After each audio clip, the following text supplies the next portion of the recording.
la session modéliser et automatiser la génération de documents riches avec un retour d'expérience sur le sujet. Je suis Laurent Revel, consultant technico-fonctionnel sur la plateforme Microsoft 365, SharePoint et la Power Platform chez Claranet Productivity. Vous pouvez me suivre aussi. Au sommaire de cette session, je vais vous présenter les principes et les cas d'utilisation de la fusion, comment construire un formulaire avec Microsoft Word, un cas d'utilisation réel, et puis comment Power Automate intervient dans cette solution, un retour d'expérience, et comment à la fin généraliser l'usage de la solution avec des témoignages et des références. Voilà, la fusion, principe et cas d'utilisation. Donc la fusion, effectivement, ça parle d'un modèle ou d'un formulaire, Word en l'occurrence, avec des champs de fusion qui sont intégrés à l'intérieur d'un document. La structure du document, elle est figée, la saisie, elle est canalisée via ces champs de fusion. Les informations qu'on va pouvoir intégrer sont du texte brut, du texte enrichi, des nombres, des devises, des dates, etc. Mais aussi des listes de choix, des listes de données, vraiment des informations riches. Chaque champ de fusion est identifié de manière unique afin d'être accessible via une interface programmatique. Une fois qu'on a fait la copie, bien évidemment, on n'effectue pas les modifications sur le modèle original. Les données et contenus peuvent être alors récupérés et intégrés au document de manière manuelle, mais plus précisément automatique. Et le processus de fusion s'opère pour donner un document où le modèle et les données ne forment qu'un. Et je vais vous présenter comment ça se passe, comment ça se présente, où on va avoir un document avec les différentes données à différents endroits qui correspondent à des données qu'on a mappées et fusionnées avec le document. D'ailleurs, vous avez déjà certainement utilisé certains champs de fusion, notamment le nom de fichier, le numéro de page ou le nombre de pages, qui sont des champs de fusion prédéfinis et qui sont mappés déjà avec des propriétés du document. Le publipostage, alors juste un aparté où on va parler de fusion de documents. Le publipostage, ça utilise les mécanismes de fusion, mais c'est plus précisément une technique marketing qui utilise la fusion pour personnaliser des lettres types, des enveloppes, des étiquettes, afin d'effectuer des contenus publicitaires. Le but, c'est effectivement de déclencher une demande d'information, une commande, un rendez-vous, générer des lettres à partir d'un répertoire de contacts. Le sujet de la campagne lui-même, le produit, le service, l'enseigne, n'est pas quant à lui personnalisé. Donc ça ne va pas être le sujet qu'on va présenter, mais je tenais à faire la différence. Donc on génère une campagne publicitaire et effectivement qui sera à destination de projets et clients. Voilà, je voulais faire la distinction entre les deux. Les cas d'utilisation pour la fusion, il va y avoir effectivement des formulaires, documents formulaires, notamment promesses d'embauche et contrats de travail qu'on va retrouver tout à l'heure dans le cas d'utilisation dont je vais vous parler, des avenants, etc., du commerce, on va avoir des catalogues, des fiches produits, comptabilité, devis, facture, lettres de relance, juridique, là encore, pas mal de lettres, des contrats, des baux, marketing, à peu près la même chose. Là, ça va être plus effectivement là du publipostage, en effet, et bien d'autres cas. Donc, dans Microsoft Word, comment construire un formulaire? Alors, on a deux types de modèles, deux grands types que je vais après décliner dans le document, où on va avoir un modèle simple où on va retrouver des informations simples, du texte, mono ou multiligne, des dates, des nombres, des devises, etc. Où effectivement le texte va se matérialiser au sein du document ou du formulaire. Et un modèle riche où on va retrouver là des tableaux. Alors le tableau il est simple, mais on peut en faire des très très complexes, des images, des choses un peu plus riches. Avec toujours ces données que je représente assez symboliquement, du texte brut, des listes, des images qu'on va retrouver, un tableau, une signature, ou les cas d'utilisation, on les a déjà un petit peu balayés dans le slide précédent. Là, plutôt des promesses d'embauche, des lettres, donc des choses assez simples avec des informations simples. Et puis là, des informations un peu plus riches, où effectivement, un catalogue, des fiches produits, donc ça met en œuvre des images, des signatures, et puis aussi des tableaux, notamment pour les factures, par exemple. Donc, quelle technique pour faire cette fusion? Dans le modèle simple, on va utiliser plutôt des quick parts. Alors, les quick parts, c'est un peu comme les champs de fusion que je vous ai présentés tout à l'heure. C'est une manière assez simple d'intégrer des propriétés du document à l'intérieur de celui-ci. Donc, vous me direz, oui, le nom du fichier, ça n'a pas beaucoup d'intérêt dans le nom du document, sauf que on va pouvoir aussi étendre les propriétés de ce document à des informations, à des informations beaucoup plus larges. Et puis, dans le modèle riche, on va avoir plutôt la technique, c'est les contrôles de contenu, alors qui ne sont accessibles que via l'onglet développeur. Je le dis tout de suite. Où là, on va intégrer plutôt, donc c'est des contrôles de contenu qui permettront de manipuler des contenus un peu plus riches. Donc, pour le modèle simple, effectivement, ça va être du texte brut mono-multiligne, des nombres, des devises, des dates, des choix. Pour le modèle riche, à peu près la même chose, avec en plus des listes déroulantes, des boîtes combo, des images et surtout des contenus répétitifs, c'est-à-dire qu'on va utiliser à l'intérieur de tableaux. Par contre, pour le modèle simple, effectivement, les champs de recherche, les métadonnées, les champs personnes, c'est-à-dire tous les informations complexes qu'on va retrouver dans SharePoint, c'est pas très très bien géré en dehors de SharePoint. Et puis le modèle riche, les retours d'expérience, c'est que le texte brut, il n'y a pas de problème. Le texte riche, c'est difficilement supporté. Les blocs de construction également, les sélecteurs de date et boîtes à cocher. Le cas d'utilisation dans lequel j'ai pu mettre en œuvre ces solutions, cette technique, c'est l'intégration des collaborateurs, le onboarding RH, où on va retrouver des informations dans SharePoint, notamment donc un processus de sélection du candidat qui va se faire à l'extérieur de la solution avec du filtrage, tout un processus de sélection. Dans SharePoint, on va retrouver la demande de renseignements qu'on va transmettre au candidat via un Forms, notamment un formulaire Microsoft Forms.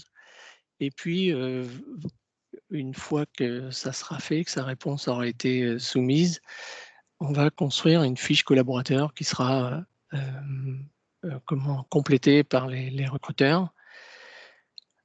Et puis, effectivement, dans ce process-là, on va pouvoir générer une promesse d'embauche par rapport à les informations du candidat, qui va lui transmettre notamment la proposition de l'entreprise, notamment Claranet, qui sera versée au dossier du personnel, qui aussi est créé de manière automatique, où on va verser aussi tous les documents que va transmettre le candidat, les RIB, la carte nationale d'identité, les diplômes, etc.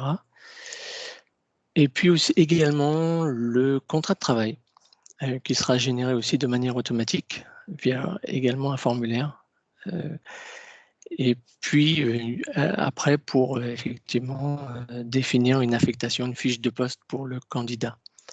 Donc tout ça, ça permet de gérer effectivement le processus d'intégration, digitaliser la demande de renseignements, suivre et valider les candidatures, vérifier les diplômes, le casier judiciaire, enfin, tout le process RH, jusqu'à son intégration au travers de la société, les demandes d'accès aux services informatiques que je montre, également aussi remonter les informations au niveau de la paye, le manager, etc. Donc, ça, c'est le process qui est en place sur lequel on a intégré la fusion. Voilà, j'espère que j'ai été clair. Également la sortie, qu'on ne va pas détailler non plus. La solution mise en œuvre, donc les fameux modèles de documents ou formulaires via Microsoft Word, au travers de Microsoft 365 et du Flow Premium, des sites d'équipe, un site d'équipe, pardon, avec une gestion des modèles, des promesses d'embauche et contrats, donc les signatures, des listes pour gérer toutes les informations, les renseignements sur les candidats. Tout l'aspect, alors désolé pour le petit, le Forms qui va permettre de récupérer les renseignements du candidat. Et enfin, Power Automate qui va permettre d'automatiser tout ça, notamment générer une promesse d'embauche, générer un contrat de travail, on va le voir.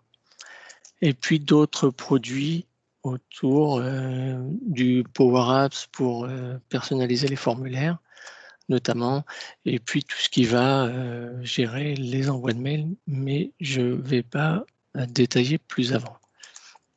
Voilà la solution. Au niveau de Power Automate, donc toujours cette approche en modèle simple et modèle riche, où en premier lieu, comme montré initialement, on va faire une copie du modèle.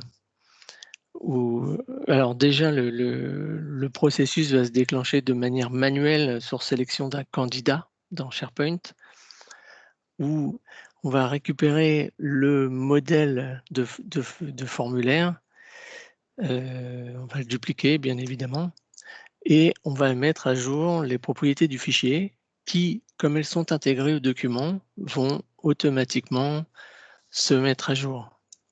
Donc au niveau Power Automate, très, très simple à mettre en œuvre.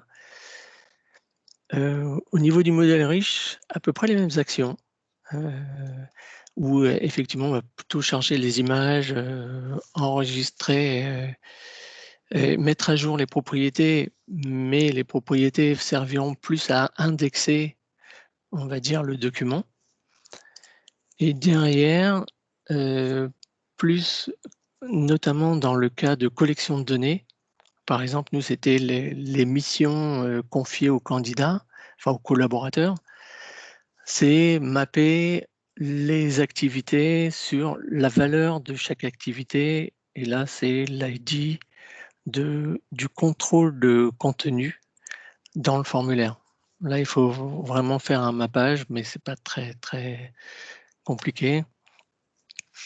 Et derrière, surtout, ce qui nous intéresse, c'est un connecteur Word Online Business en Flow Premium qui va permettre de remplir un modèle Microsoft Word où c'est relativement simple à utiliser l'appareil. Pas besoin de faire la duplication du modèle d'ailleurs. Il n'a plus qu'à le désigner. On désigne également toutes les données et contenus qui seront mappés, avec notamment cette liste qu'on a déjà construite au préalable. Et puis la fusion va se faire de manière automatique pour générer un document qu'on va pouvoir enregistrer. Au niveau, voilà ce que ça donne, mais je l'ai déjà un peu montré auparavant pour le modèle simple, où les avantages, c'est qu'on a un document qui est accessible en ligne ou dans l'application Word, au final, que les propriétés des contenus sont synchrone. Ça, c'est le gros avantage des quick parts, c'est que ça peut être saisi manuellement, mais aussi renseigné de manière automatique. Alors, c'est l'avantage et l'inconvénient également, puisque là, si le document n'est pas figé, on va pouvoir aussi les modifier a posteriori. Donc, avantage, inconvénient. Par contre, il n'y a aucune option de verrouillage des contenus. Pour un modèle riche, donc, on va avoir la même chose. Le document, il est consultable en ligne ou dans l'application Word.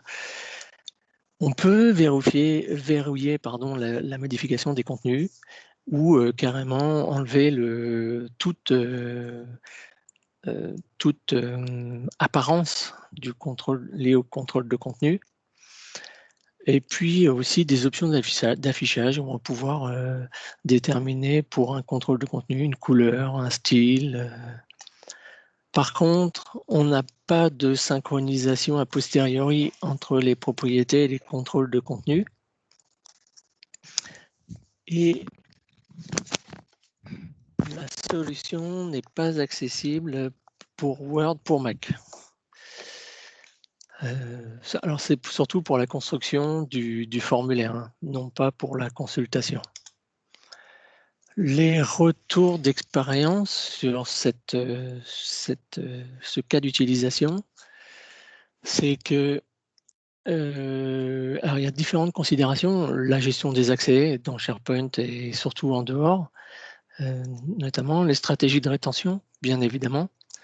Mais aussi, là où je voulais en venir, c'est sur la conservation de l'intégrité du document, notamment le transformer en PDF.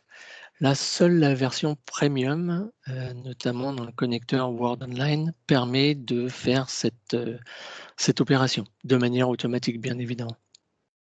Donc ça aussi, c'est un désavantage qu'on a remarqué à l'utilisation de Flow Premium ou de la génération de documents riches. Après, j'ai quelques références, notamment pas mal à la fin, que vous pourrez consulter. Les retours investissement, ils sont dans différents compartiments, notamment productivité, bien évidemment, du gain de temps, fluidifier les processus, des nouveaux usages, puisque c'est mixer du Forms, du SharePoint, du Power Apps, et trouver des nouvelles interfaces. La qualité, puisque du remplissage des renseignements au niveau candidat, tous les recruteurs, etc., il n'y a pas d'erreur de saisie, puisqu'on va se baser sur notamment des référentiels, et on va éviter de faire des ressaisies, et pas de propagation, bien évidemment, dans le système d'information. C'est aussi respecter la réglementation, s'appuyer sur les derniers modèles, les bons logos, etc.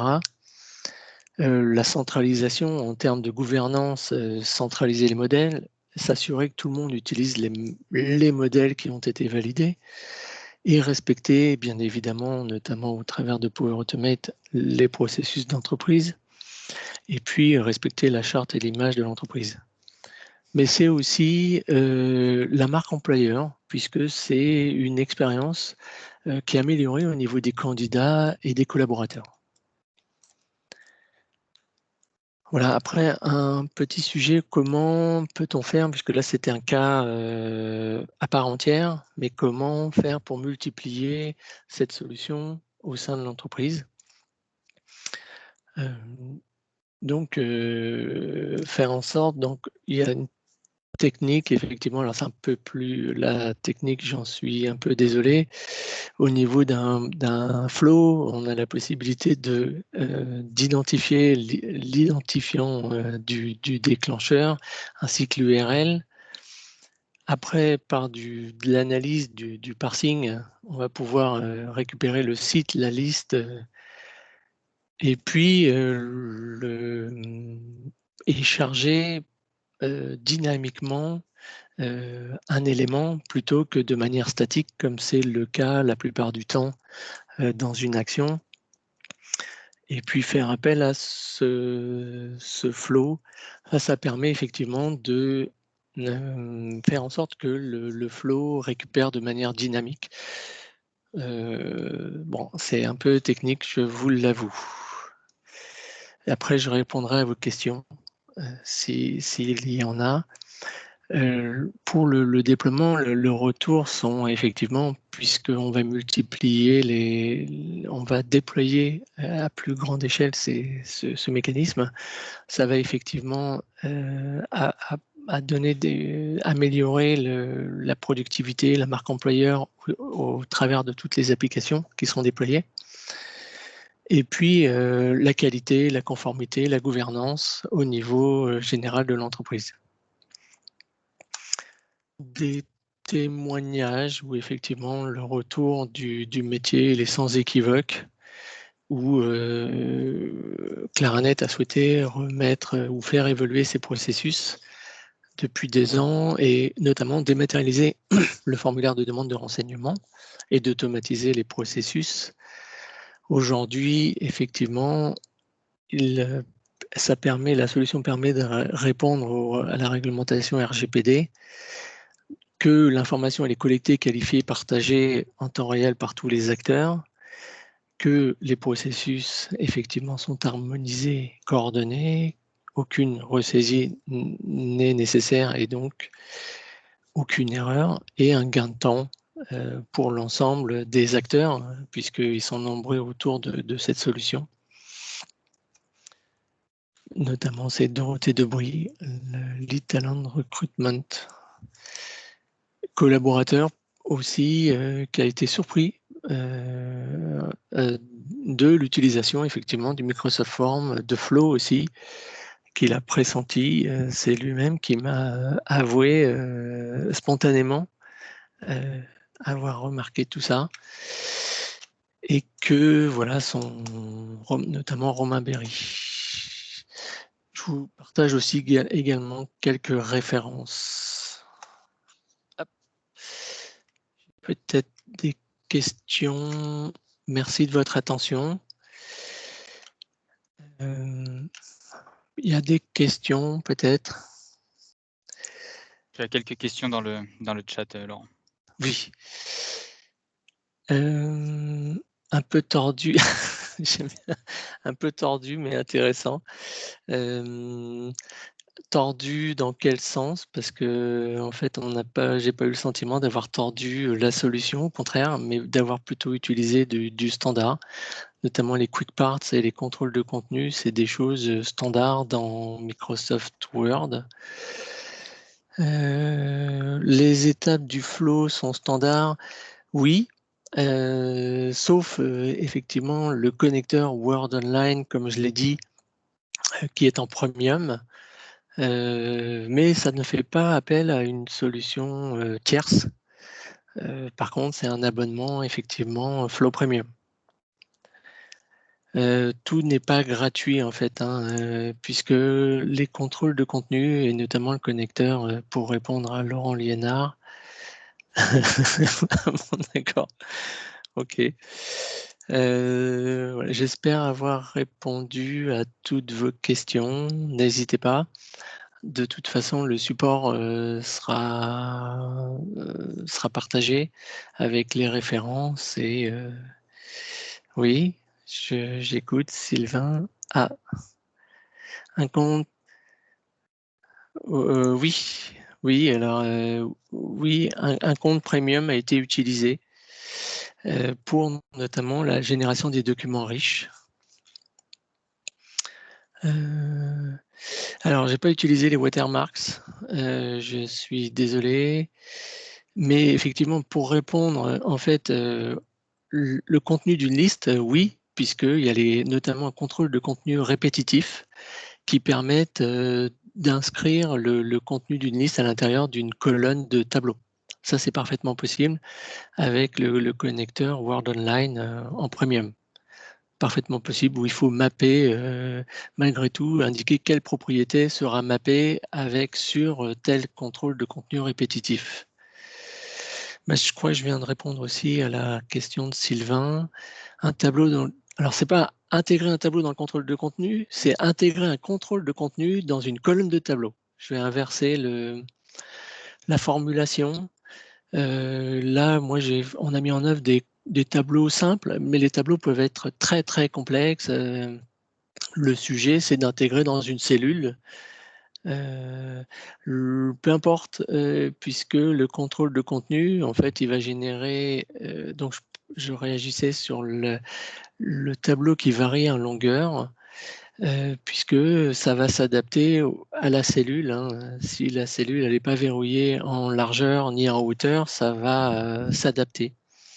Par contre, si c'est verrouillé, oui. Donc voilà, et les factures, effectivement, c'est un très bon exemple puisque d'ailleurs, alors je ne l'ai pas utilisé dans Excel, c'était du Word, mais on pourrait imaginer faire la même chose dans Excel. Une facture, c'est plutôt un formulaire. C'est parfaitement possible. Et j'ai vu notamment dans les références, il y a les références à des articles qui expliquent, notamment qui sont plus dédiés à une facture. Vous verrez les références dans le document. Ah, bah écoutez, alors le HTML, il n'y a pas besoin. Moi, j'ai pas eu besoin de faire appel à ça. C'est vraiment des techniques, les techniques qui ont été mises en œuvre sont vraiment très accessibles. D'où ce qui en fait l'intérêt et l'avantage, c'est que presque tout le monde pourrait le faire. Bon, c'est du power user malgré tout, et c'est bien expliqué. Alors le sujet, c'était pas d'expliquer toutes les techniques, mais surtout le retour d'expérience. Il n'y a pas besoin de HTML, hein. Pas besoin. Vous intégrez soit les quick parts, soit les contrôles de contenu à l'intérieur du document Word. Parfait. J'apprécie le retour. Et puis, si vous avez besoin, n'hésitez pas. Je suis accessible via LinkedIn. Vous avez mes coordonnées. On verra. Je vous en prie. Merci, ça m'a fait plaisir même si j'étais peut-être un peu confus, notamment dans les phases un peu techniques. J'en suis désolé, mais c'est pour montrer aussi l'éventail, faire un peu le tour du sujet et pas simplement faire un focus. Merci à tous de votre attention, de vos questions, et puis en espérant vous revoir pour plus tard. Merci, merci à vous tous. Merci beaucoup, Laurent. Je vous en prie. À bientôt.